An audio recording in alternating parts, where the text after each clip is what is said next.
Eu trabalho no setor de mineração. Vocês são jovens, né? Mais Vocês ou são menos, jovens. né, Eu Gandara? trabalho há 30 anos na mineração. Apesar da skin, né? Mas assim, Que tá bem tirando a melhor do que a minha e brincadeira. do Júlio, diga-se Não, de não. passagem. Mas agora, assim. E obviamente a gente também não pode achar que a mineração é isento de problemas e desafios. Óbvio que não, né? A gente tem que tratar de forma séria, responsável, adulta, esse tema e realmente atribuir assim o peso ideal para cada discussão e dar realmente o sentido que lhe é devido, né? A mineração é uma área, é um setor muito importante, né, para a economia mineira, para a economia brasileira, vamos lembrar disso. E uma coisa que poucas pessoas falam, a gente está falando de Minas Gerais, né? O nome do nosso estado é Minas Gerais, né?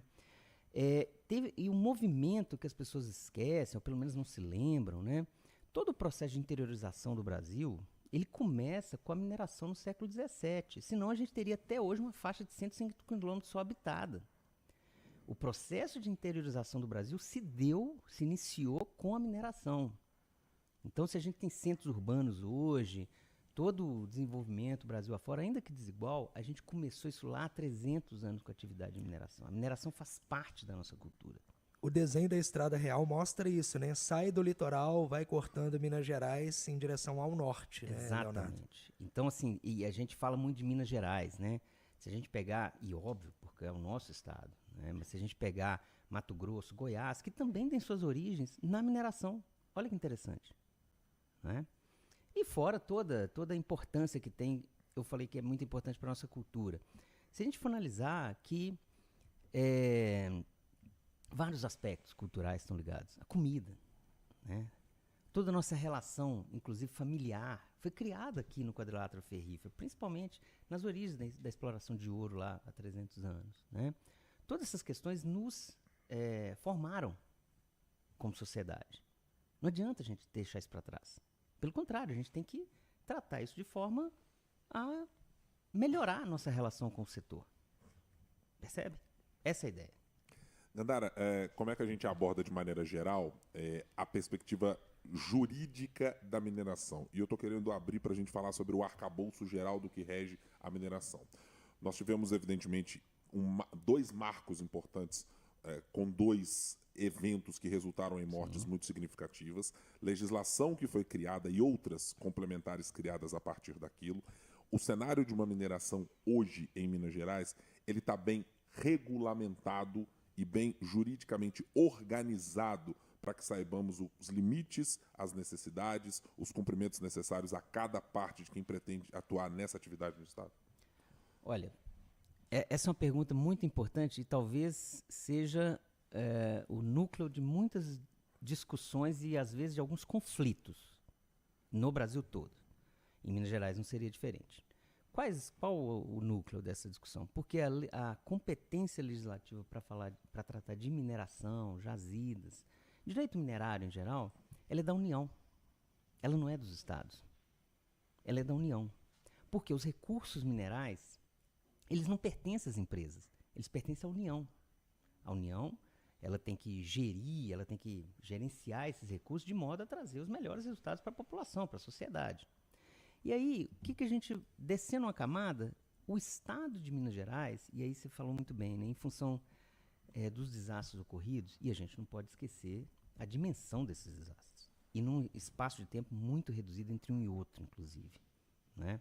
Infelizmente, ocorreram, a gente não pode esquecer disso, né? O estado de Minas tomou a frente, vamos chamar assim, sem invadir. Eu acho que podemos ter até algumas críticas, algumas dúvidas se houve ou não alguma invasão em algum outro ponto.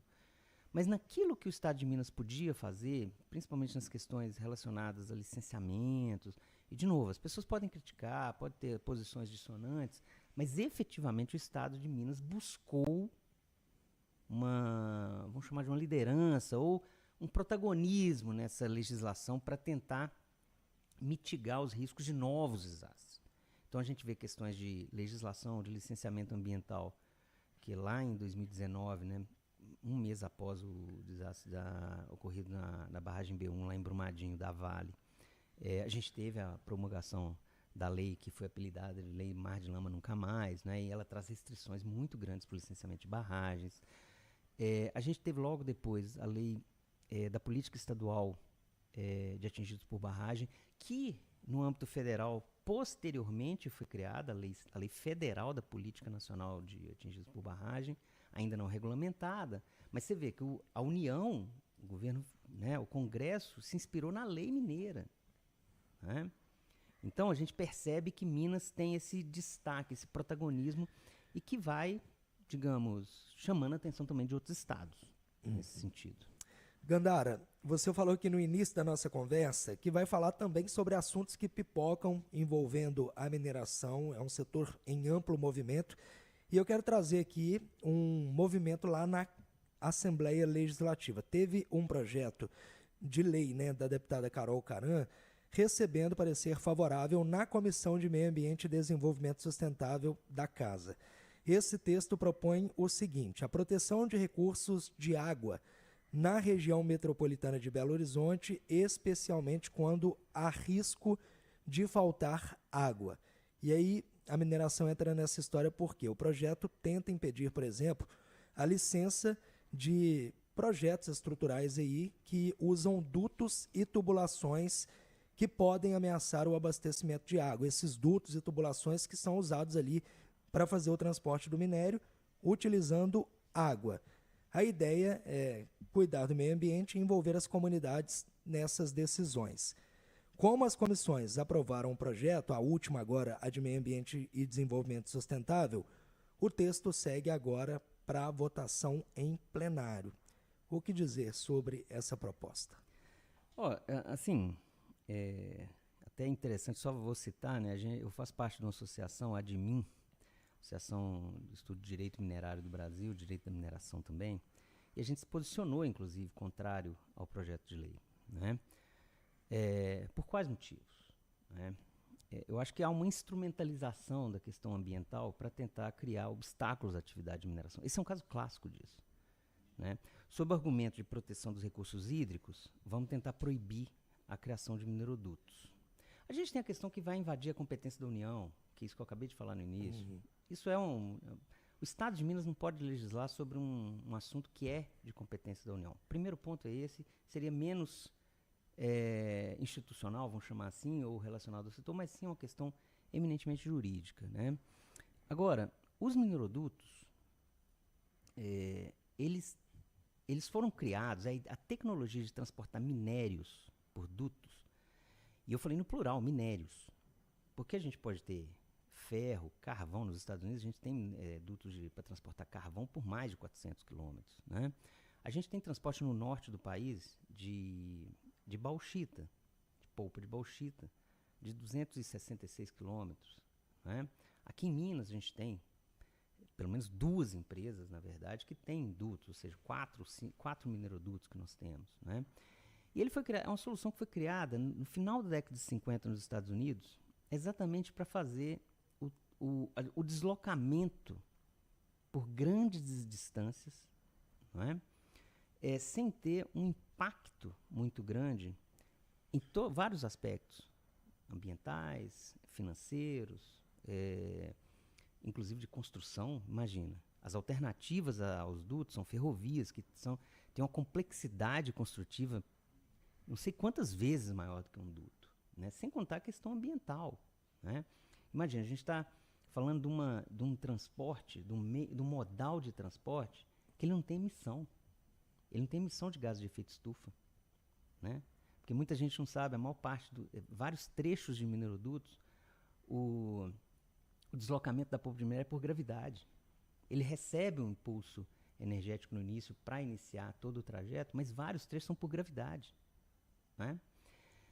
E o interessante, o volume de recursos hídricos é relativamente baixo e muito usado, ou pelo menos obtido, de estratégias de reuso dentro da própria indústria da mineração. Então a indústria da mineração usa a água no circuito fechado e essa água nesse circuito fechado também é usada para transportar os minérios, né? E é interessante, a gente quer discutir a questão do impacto dos recursos hídricos mesmo? Ou a gente quer discutir como sequestrar essa indústria da mineração por esse tema? Por quê? e eu não estou aqui tirando... Quando a gente pega os dados, por exemplo, da Copasa, né, a gente tem em torno de 40% de perda de água. O que é perda? É o cano furado, é o desperdício de água. Isso, aí sim a gente tem um impacto gigantesco, 40%. É aquela água que não chega ao consumidor final. Exatamente. Né? Ela fica pelo caminho. Ela fica pelo caminho, sabe lá onde. Sabe lá onde. Né? A gente está falando de uma região metropolitana que essa perda, esses 40%, na verdade é um pouco mais que 40%. Isso conseguiria abastecer 2,5 milhões de habitantes, se a gente atacasse a perda de água. Né?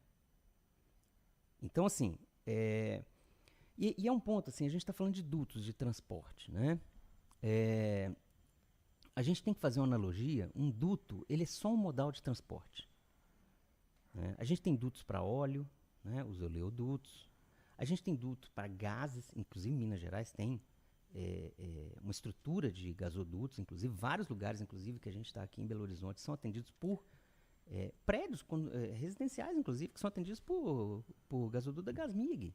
Né? São métodos de transporte sem grandes impactos na vida da sociedade. Né?